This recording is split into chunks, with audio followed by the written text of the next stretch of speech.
अस्सलाम वालेकुम। बिस्मिल्लाहिर्रहमानिर्रहीम। मेरा नाम कामरान खुर्शीद है और मैं जो है ना वो लेक्चरर बायोलॉजी हूँ और मैं आपको बायोलॉजी पढ़ाऊँगा। आज हमने क्लास फर्स्ट ईयर का पहला चैप्टर स्टार्ट करना है और चैप्टर का नाम है सेल स्ट्रक्चर एंड फंक्शन। देखिए बेटा, नाम से जाहिर है कि सेल के अंदर कौन कौन से स्ट्रक्चर्स पाए जाते हैं और उन स्ट्रक्चर्स का फंक्शन क्या है। ठीक है, और आपने पिछली क्लासों में ये बात तो पढ़ी है बेटा, जिस ब्रांच ऑफ बायोलॉजी में हम सेल के स्ट्रक्चर और उसके फंक्शंस के बारे में पढ़ते हैं उसको हम सेल बायोलॉजी कहते हैं। अब देखिए बेटा, सेल का स्ट्रक्चर और फंक्शन पढ़ने के लिए हमें मुख्तलिफ किस्म की टेक्निक्स का इस्तेमाल करना पड़ता है।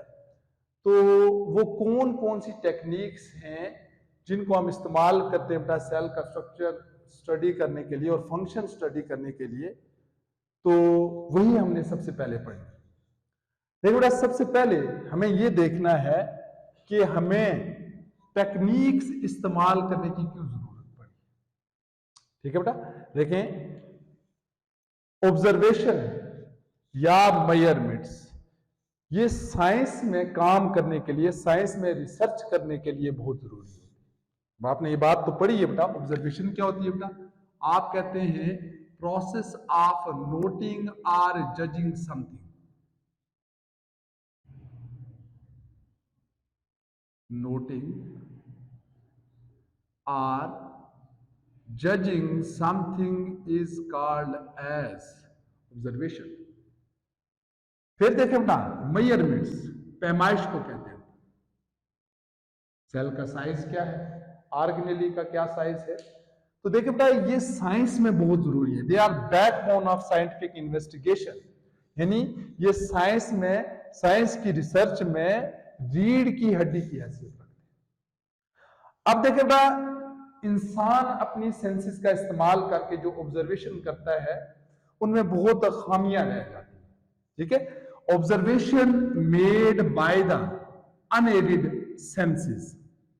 ठीक है बेटा, अनएडेड से क्या बनाता है? जैसे आप किसी भी चीज को देखने के लिए माइक्रोस्कोप का इस्तेमाल कर रहे हैं, तो इसका मतलब है आप अपनी आई यानी सेंस की एड कर रहे हैं, हेल्प कर रहे हैं।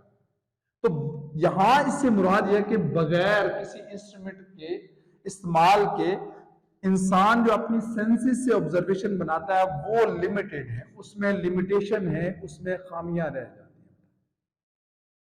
अब देखिए बेटा, इन्हीं खामियों को दूर करने के लिए और अपनी ऑब्जर्वेशन को ठीक से मेजर करने के लिए, ठीक से एक्यूरेट तरीके से ऑब्जर्व करने के लिए वो मुख्तलिफ इंस्ट्रूमेंट्स का इस्तेमाल करता है, आलात का इस्तेमाल करता है और मुख्तलिफ टेक्निक्स का जो है ना वो इस्तेमाल करता है।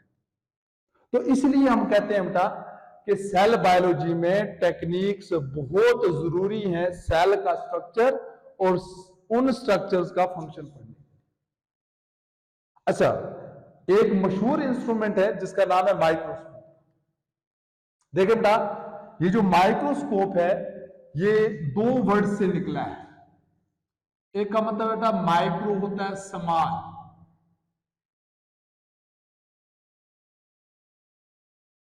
और स्कोपीन का मतलब होता है बेटा टू सी। जो स्कोप है ये जिस वर्ड से निकला है बेटा स्कोपीन है, इसका मतलब है टू सी, यानी ऐसी चीजों को, ऐसी छोटी चीजों को देखना जिसको आप आम आंख से नहीं देख सकते, इसको, इस इंस्ट्रूमेंट को हम क्या कहते हैं बेटा? माइक्रोस्कोप कहते हैं।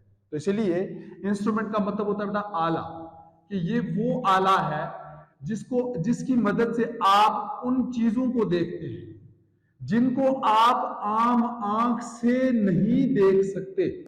नेकेड का मतलब आम आंख, या आप इसको कह सकते हैं बेटा नंगी आंख से नहीं देख सकते, या आप अनएडेड आई से नहीं देख सकते।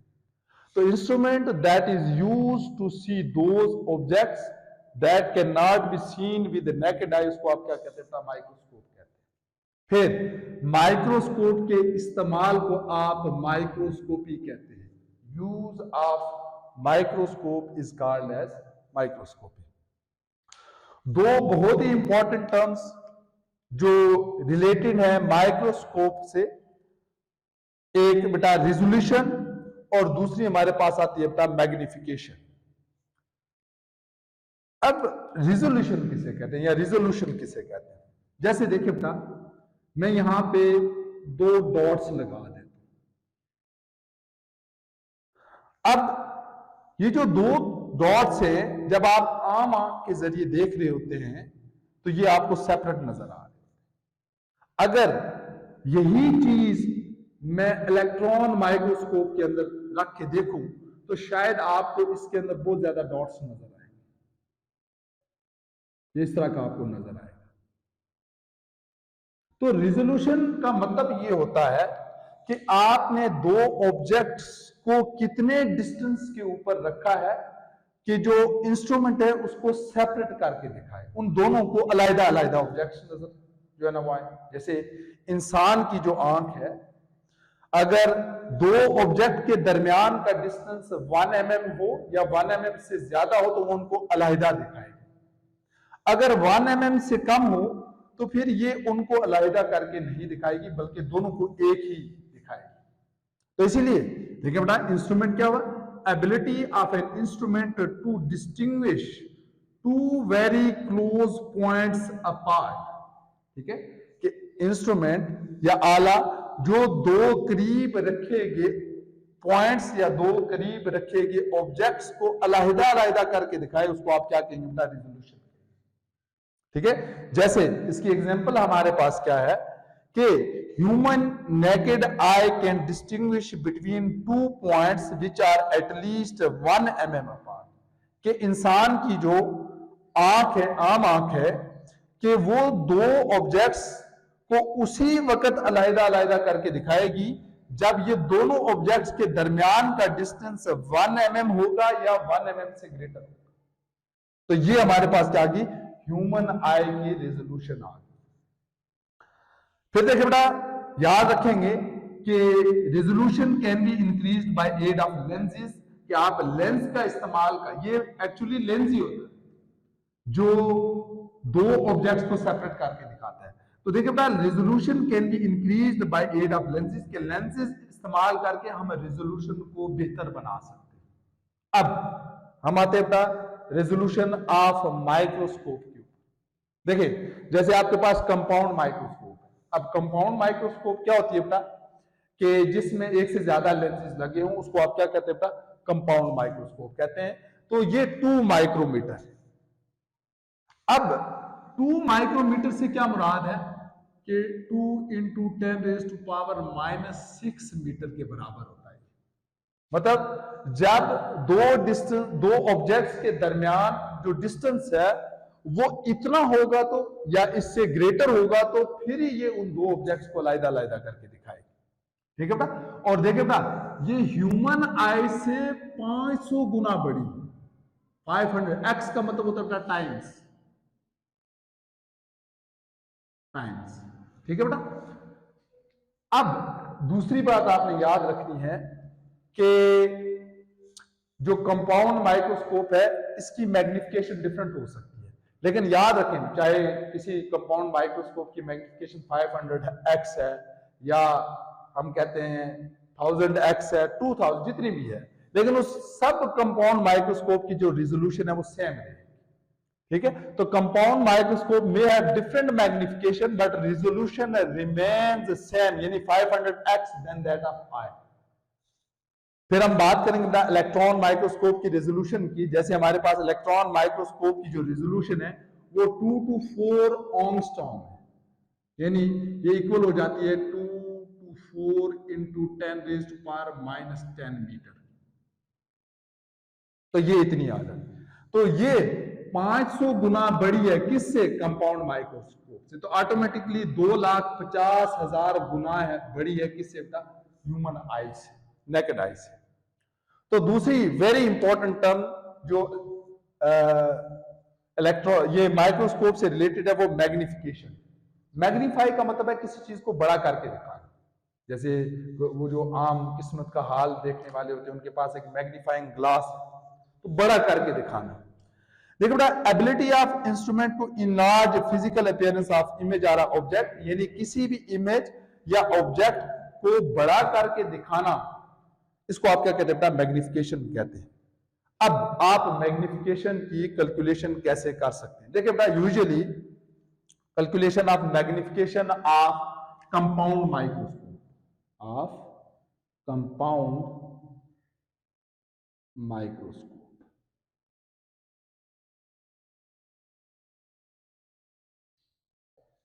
अब देखिए बेटा, फॉर एग्जांपल कंपाउंड माइक्रोस्कोप के अंदर दो लेंसेज लगे हुए, एक को हम कहते हैं बेटा ऑक्यूलर लेंस, और ये ऑक्यूलर लेंस वो वाला लेंस होता है जिसको आप इस्तेमाल करके जो है ना, वो जिसके ऊपर आपने जो है ना अपनी आंख रखी होती है, देख रहे होते हैं।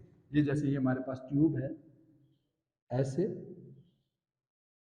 और ये वाला जो लेंस है उसको हम कहते हैं बेटा ऑक्यूलर लेंस,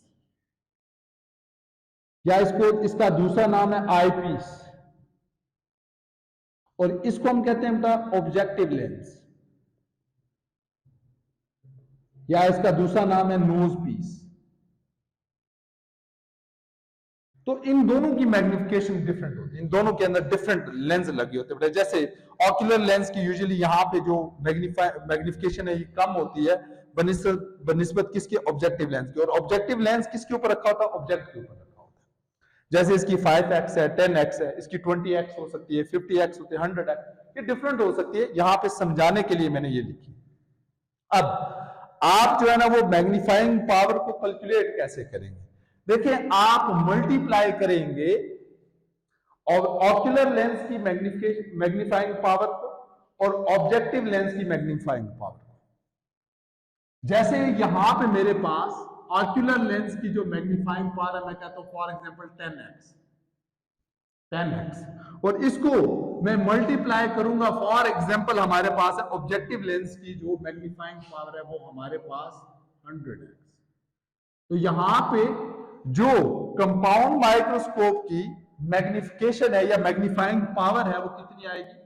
1000x। तो इसको हम क्या कहते हैं? ये तरीका है मैग्नीफाइंग पावर को कैलकुलेट करने का, किसकी? कंपाउंड माइक्रोस्कोप की। अच्छा, अब देखिए बेटा, जब आप कंपाउंड माइक्रोस्कोप या लाइट माइक्रोस्कोप की बात करें या इलेक्ट्रॉन माइक्रोस्कोप की बात करें, उसमें किसी भी ऑब्जेक्ट को देखते हैं तो देखो बेटा, देखने के लिए लाइट का होना जरूरी है। देखें, इसीलिए मैंने यहां पे हेडिंग क्या दी अपना? Source of illumination. इल्यूमिनेशन कहते हैं बेटा किसी चीज का चमकता हुआ दिखाई दे। तो ऑब्जेक्ट के ऊपर लाइट पड़ेगी, वो चमकेगा तो फिर ही वो नजर आएगा किसके अंदर? माइक्रोस्कोप में। तो लाइट माइक्रोस्कोप में क्या होता है बेटा? यहां पे सोर्स ऑफ जो इल्यूमिनेशन होता है वो लाइट होती है। बहुत सारी माइक्रोस्कोप है, उनके अंदर क्या पड़ा होता है? उनके अंदर पड़ा होता है उनके पास उनमें जो लगा होता है बेटा, नीचे मिरर लगा होता है, उस मिरर के ऊपर लाइट पड़ती है। वो लाइट फिर पास करती है ऑब्जेक्ट से होती हुई, ऑब्जेक्टिव लेंस से होती हुई फिर किधर जाती है बेटा? ऑक्यूलर लेंस के पास जाती है, फिर आपको ऑब्जेक्ट। लेकिन इलेक्ट्रॉन माइक्रोस्कोप में यही वाला काम इलेक्ट्रॉन्स करते हैं। बीम ऑफ इलेक्ट्रॉन जो है ना वो इस्तेमाल करते हैं किसी भी ऑब्जेक्ट को देखने के लिए। तो ये हमारे पास क्या हो गया बेटा?